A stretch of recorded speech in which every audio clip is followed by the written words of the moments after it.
మీరు చూస్తున్నట్లయితే మనం జగన్ గారు ఏదైతే నివాసం ఉంటున్నారో ఆ ప్లేస్కి వచ్చాము. ఈ రోడ్డుని 5 సంవత్సరాల నుంచి బ్లాక్ చేశారు. ఇది ఇప్పుడే రీసెంట్గా నిన్న ఓపెన్ చేయడం జరిగింది. శ్రీ మీడియా ఎక్స్క్లూజివ్గా ఈ విజువల్స్ మీకు అందిస్తుంది. ఎంత కట్టుదిట్టంగా ఇంటి చుట్టూ కంచె కట్టుకున్నారో మీకు చూస్తే అర్థమైంది. ఇంకో కంచె అని అంటున్నారు. సో ఎందుకంటే రాజులు అలా ఉండేది, ఇప్పుడు అలా కట్టించుకున్నారు జగన్ గారు. ఈ రోడ్డు కూడా చూసారు కదా, ఒక సువిశాలమైన ప్రదేశం లాగా, ప్రైవసీ రోడ్ లాగా చేయించారు దీన్ని. 5 సంవత్సరాలతో ఒక సామాన్యుడు బైక్ మీద పోతున్నాడు ఇక్కడ నుంచి. ఫస్ట్ టైం ఆయన ఒక సంతోషం వ్యక్తం చేస్తున్నాడు ఈ రోడ్ నుంచి. ఎందుకంటే అవతలికి పోవడానికి చాలా ఇబ్బంది పడేవారు ప్రజలు. ఇప్పుడు జగన్ గారు ఉండేది, మీరు చూస్తున్నది ఇది జగన్ గారు ఉండేదే హౌస్. ఇవి చూసారు కదా పైన ఈ కంచెలన్నీ కూడా ఏ విధంగా కట్టేసుకున్నారు. ఇక్కడ ప్రజలందరూ కూడా జగన్ గారిని కలవడానికి వచ్చారనమాట. సో మీరు చూస్తున్నట్లయితే చుట్టూ ఒకసారి అబ్జర్వ్ చేయండి ఎంత పెద్దగా ఉందో ఇది. మనకు చూస్తే ఒక రకంగా చెప్పాలంటే రాజుల కాలంలో ఉన్నామా అన్నట్టుగా ఉంది. ఇంత కట్టుదిట్టమైన భద్రతలతోనైతే ఎవరు కట్టుకోలేదంటే ఇప్పటి వరకు సీఎంలు ఎవరు కూడా. జగన్మోహన్ రెడ్డి గారు మాత్రం ఈ విధంగా నిర్మించుకున్నారు. దీనికి కొన్ని రీజన్స్ ఉండొచ్చు, ఎవరి రీజన్స్ వాళ్ళకు ఉంటాయి. బట్ ప్రతి ఒక్కరు కూడా ఆశ్చర్యపోతున్నారు, ఏంటి ఇది, ప్రతి ఒక్కరు ఏదో విజిటింగ్ ప్లేస్ లాగా అయిపోయినాయి. మీరు వెనకాల వైపు చూస్తున్నారు, జగన్ గారి ఆ కోట వెనకాల వైపు చూస్తున్నారు మీరు అందరూ కూడా. సో అందరికి కూడా ఇది ఒక ఆశ్చర్యకరంగా ఉంది, ఒక విజిటింగ్ ప్లేస్ లాగా. మరి ఎక్కడెక్కడి నుంచో వచ్చి మరి అసలు ఇక్కడ ఏముంటుంది అని టీవీలలో వచ్చే వార్తలు చూసి తెలుసుకోవడం కోసం ఇక్కడ దాకా వచ్చారు ప్రతి ఒక్కరు కూడా. నమస్తే, welcome to Sri media. This is Bhanu Mekala. ప్రస్తుతం మనం తాడేపల్లి మాజీ ముఖ్యమంత్రి వైఎస్ జగన్మోహన్ రెడ్డి గారి క్యాంపు కార్యాలయం వద్ద ఉన్నాము. మీరు చూసినట్లయితే ఆ గేట్ అక్కడ నుంచి దాదాపుగా ముఖ్యమంత్రి గారి మెయిన్ గేట్ వద్దకు చేరుకోవాలంటే సుమారు ఒక 2-3 సెక్యూరిటీ వారిని, అంటే సెక్యూరిటీ ఆఫీసర్స్ని దాటుకొని ఇక్కడ దాకా రావాలి. చాలా కష్టం. ఎందుకంటే ఎంతో ఇన్ఫ్లుయెన్స్ కలిగిన వ్యక్తులు, లేకపోతే అక్కడ ఎమ్మెల్యేలో మంత్రుల్లో మన పేరుని అక్కడ సెక్యూరిటీ వారికి ఒక పాస్ లాంటిది రాసి ఇస్తేనే మనం ఈ గేట్, మెయిన్ గేట్ వద్దకు ఇక్కడ వరకు రాగలం. కానీ ఇప్పుడు ప్రస్తుతం మాజీ ముఖ్యమంత్రి వైఎస్ జగన్మోహన్ రెడ్డి గారి ఈ రూట్ అనేది చాలా ఖాళీగా ఉంది. సామాన్యులు కూడా అటు ఇటు సరదాగా తిరుగుతున్నారు. మరి మాజీ ముఖ్యమంత్రి వైఎస్ జగన్మోహన్ రెడ్డి గారిని కలవడానికి ఇక్కడ చాలామంది కూడా వస్తున్నారు, మీరు అంతా చూస్తున్నారు. మరి చాలా ఫ్రీగా ఉంది. మరి ఆయన ముఖ్యమంత్రిగా ఉన్నప్పుడు ఇక్కడ వరకు చేరుకోవడానికి ఎంతో టైం పట్టేది, చాలా సమయం పట్టేది. అది కూడా మంత్రులు, ఎమ్మెల్యేల యొక్క ఇన్ఫ్లుయెన్స్ ఉంటేనే ఇక్కడ దాకా రావాలి. కానీ ఈరోజు ఇదంతా ఖాళీ అయిపోయింది. అంటే అధికారం ఎప్పటికీ శాశ్వతం కాదు, అధికారం ఎవరికీ శాశ్వతం కాదు. ఈరోజు ఉన్న అధికారం పోతుంది, మరలా ఈరోజు అధికారం లేని వాళ్ళు మరలా రావచ్చు అనేది ఒక ఉదాహరణ. ప్రజల్లో పాలన సరిగ్గా ఉండాలి. మరి మాజీ ముఖ్యమంత్రి వైఎస్ జగన్మోహన్ రెడ్డి గారిని కలవడానికి జిల్లాల వారీగా కూడా ఇక్కడ చాలామంది అక్కడ పాస్ రాయించుకొని లోపలికి వెళ్ళి జగన్మోహన్ రెడ్డి గారిని కలవడానికి అక్కడ ఒక రూట్ అనేది ఉంది. మరి చాలామంది వెళ్ళి సామాన్యులు, మంత్రులు, ఓడిపోయిన వాళ్ళు, మరి ఎమ్మెల్యేలుగా పోటీ చేసిన వాళ్ళు కూడా వచ్చి మాజీ ముఖ్యమంత్రి వైఎస్ జగన్మోహన్ రెడ్డి గారిని కలిసి ఏమైనా చెప్పాలని అనుకుంటే వాళ్ళు ఒక అర్జీల రూపంలో, ఒక పిటిషన్ల రూపంలో వాళ్ళు ఇచ్చి జగన్మోహన్ రెడ్డి గారిని కలిసి వాళ్ళ యొక్క అభిప్రాయాలు తెలియపరుస్తున్నారు. అంటే ఎందుకు ఓడిపోయాం, ఈ ఓటమికి గల కారణాలు ఏంటి అనేది ఒక అర్జీ రూపంలో, ఒక పిటిషన్ రూపంలో, ఒక మెమోరాండం లాగా తయారు చేసి జగన్మోహన్ రెడ్డి గారికి సమర్పించే పనిలో ప్రస్తుతం వైఎస్ఆర్సీపీ నాయకులు, కార్యకర్తలు ఉన్నారు. అయితే వాస్తవానికి ఈ రూట్ అంతా మీరు చూసినట్టు చాలా ఖాళీగా ఉంది.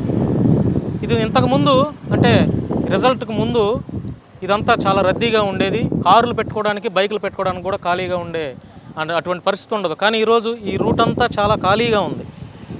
మొత్తం బైకుల మీద ఎటువంటి పోలీసు వారు కూడా ఎవరిని అభ్యంతరం పెట్టట్లేదు, మీకు పాస్ ఉందా అని అడగట్లేదు, ఏం పాస్, ఎక్కడి నుంచి వచ్చారని కూడా ఏం అడగట్లేదు. పోలీసు వారికి కూడా ప్రస్తుతానికి చాలా ఫ్రీగా కూర్చున్నారు వాళ్ళు కూడా. మరి ఎవరైనా రావచ్చు, ఎవరైనా పోవచ్చు అన్నట్లుగా ఈ రూట్కి ఏదో అదొక స్వాతంత్రం వచ్చినట్టుగా అనిపిస్తుంది. ఎందుకంటే అంత నిత్యం రద్దీగా ఉండే ఈ రూట్ చాలా ఖాళీగా ఉంది. సరే చూద్దాం, మరి కొద్ది రోజుల్లో వైఎస్ జగన్మోహన్ రెడ్డి గారు కార్యకర్తలతో, నాయకులతో సమీక్ష పెట్టి మళ్ళీ ప్రజల్లోకి వస్తారనే ఒక ప్రచారం అయితే జరుగుతుంది. మరి అది అంతవరకు జరుగుతుందో లేదో చూడాలి. Thank you so much.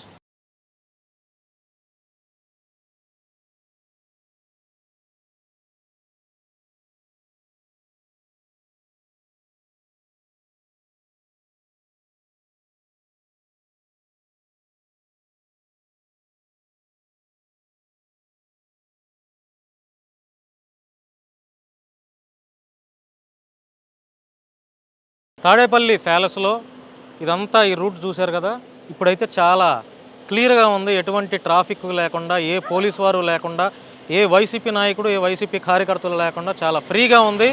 కానీ ఇంతకుముందు మాత్రం అక్కడెక్కడో మనం ఇక్కడ నుంచి రావాలంటే అక్కడ నుంచి 3 సెక్యూరిటీ ఆఫీసర్స్ని దాటుకొని రావాలి. ఈ లోపలికి వచ్చిన తర్వాత ఇది మొత్తం ఇది ఒక గ్రీనరీ చూశారు కదా. చాలా తాడేపల్లి ప్యాలెస్ అంటే ఏమిటో అనుకున్నారు ఇంతకాలం, కానీ ఇప్పుడు చూసే భాగ్యం దొరికింది. చాలామంది మా మీడియా ద్వారా ఈ వీడియో చూసి చాలామంది చూస్తున్నారు. ఇదంతా గ్రీనరీ చూడండి, పక్కన రైలింగ్ అదంతా చూడండి పైన. అదేవిధంగా ఇక్కడ ఈ సెక్యూరిటీ ఈ కార్యాలయాలు కూడా చూడవచ్చు మీరు. ఈ సెక్యూరిటీ దాటుకొని పోవడానికి ఇదంతా. ఒకవేళ మీరు అక్కడ కనపడుతున్నటువంటి చూశారు కదా తాడేపల్లి ప్యాలెస్, వైఎస్ జగన్మోహన్ రెడ్డి, మాజీ ముఖ్యమంత్రి వైఎస్ జగన్మోహన్ రెడ్డి గారి ప్యాలెస్ అదే ఇక్కడ నుంచి కనపడుతుంది కదా నా వెనక, అదే ప్యాలెస్. ఇంతకాలం ప్రతిపక్షాల్లో ఉన్నటువంటి టీడీపీ జనసేన వాళ్ళు తాడేపల్లి ప్యాలెస్ అని అంటారు కదా, అదే ఆ తాడేపల్లి ప్యాలెస్. చాలా అందంగా ఉంది, కానీ ఇప్పుడు మాత్రం చాలా ఫ్రీగా ఉంది. ఈ రోడ్డుని చాలా కాలం కిందట ప్రజలు ఇటు తిరగడానికి వీలు లేకుండా ఈ రోడ్డు అంతా బ్లాక్ చేశారు. కానీ ఈరోజు ఈ రోడ్డు బ్లాక్ చేయడానికి ఎటువంటి అభ్యంతరాలు లేవు. ఎవరైనా రావచ్చు, ఎవరైనా పోవచ్చు, ఎవరైనా అక్కడ వీడియో తీసుకోవచ్చు, ఎవరైనా సరే తాడేపల్లి ప్యాలెస్ ఇదే అని తెలియజేసుకోవచ్చు, ఎవరైనా సరే ఏదైనా చేసుకోవచ్చు అనే పరిస్థితి ఉంది.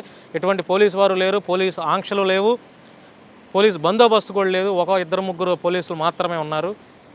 మెయిన్ ద్వారం అది ఆ తాడేపల్లి ప్యాలెస్ దగ్గర, అక్కడ గేట్ ఉంది. అక్కడ నుంచి మెయిన్ ద్వారం లోపలికి వెళ్ళి ఆ లోపల వైఎస్ జగన్మోహన్ రెడ్డిని గారు కలవడానికి వైసీపీ నాయకులు కార్యకర్తలు చాలా పెద్ద ఎత్తునే ఉన్నారు. కానీ ఆయన కలుస్తాడో లేదైతే మనకైతే తెలియదు. ఎందుకంటే భారీగా ఉన్నారు జనాలు ఆయన కలవటానికి, సమస్యలు చెప్పుకోవడానికో లేకపోతే మనం ఎందుకు ఓడిపోయాము అనే ఒక మెమొరాండం ఇవ్వడానికో మరి మొత్తానికి చాలామంది అయితే ఉన్నారు. కానీ ఇది తాడేపల్లి ప్యాలెస్ యొక్క పూర్తి విశేషాలు. ఎందుకంటే తాడేపల్లి ప్యాలెస్ లోపల మాత్రమే ఉంటాడు వైఎస్ జగన్మోహన్ రెడ్డి. తాడేపల్లి ప్యాలెస్ దాటుకొని రాడు అని ప్రతిపక్షాలు ఎందుకు ఆరోపణ చేస్తున్నాయి ఇప్పుడు మాకు కూడా కళ్ళారా చూసిన దాన్ని బట్టి అర్థమవుతుంది. ఎందుకంటే ఇది ఒక సుందరవనంగా, ఇది నిజంగా ప్యాలెస్ అన్నదానికి సరైన నిర్వచనం ఈ తాడేపల్లి ప్యాలెస్ అలాగే ఉంది. మరి చూద్దాం ఇప్పుడైనా సరే ఈ ప్యాలెస్ దాటి బయటకు వచ్చి ప్రజల్లోకి వైఎస్ జగన్మోహన్ రెడ్డి అడుగు పెడతాడా, లేదంటే అదే ప్యాలెస్లో ఉండి మరి ఆయన ప్రజలకి ఎటువంటి సమాచారం ఇస్తాడు, ఎటువంటి భరోసా భద్రత ఇస్తాడు అనేది కూడా మరి చూడాలి. మొత్తానికి మాజీ సీఎం వైఎస్ జగన్మోహన్ రెడ్డి తాడేపల్లి ప్యాలెస్ యొక్క విశేషాలు, ఇక్కడ ఉన్నటువంటి విషయాలను మీ దృష్టికి తెలియపరిచాను. Thank you so much. ఇప్పుడు మీరు చూస్తున్నట్లయితే మనం జగన్ గారు ఏదైతే నివాసం ఉంటున్నారో ఆ ప్లేస్కి వచ్చాం. ఈ రోడ్డుని 5 సంవత్సరాల నుంచి బ్లాక్ చేశారు.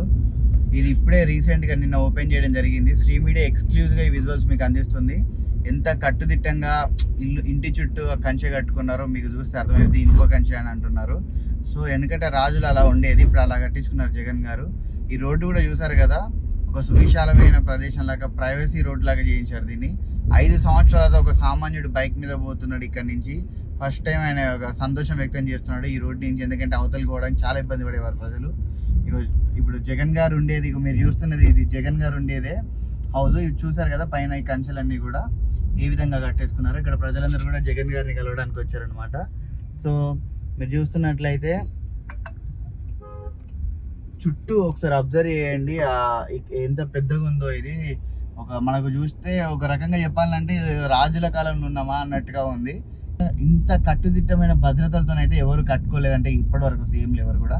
జగన్మోహన్ రెడ్డి గారు మాత్రం ఈ విధంగా నిర్మించుకున్నారు. దీనికి కొన్ని రీజన్స్ ఉండొచ్చు, ఎవరి రీజన్స్ వాళ్ళకు ఉంటాయి.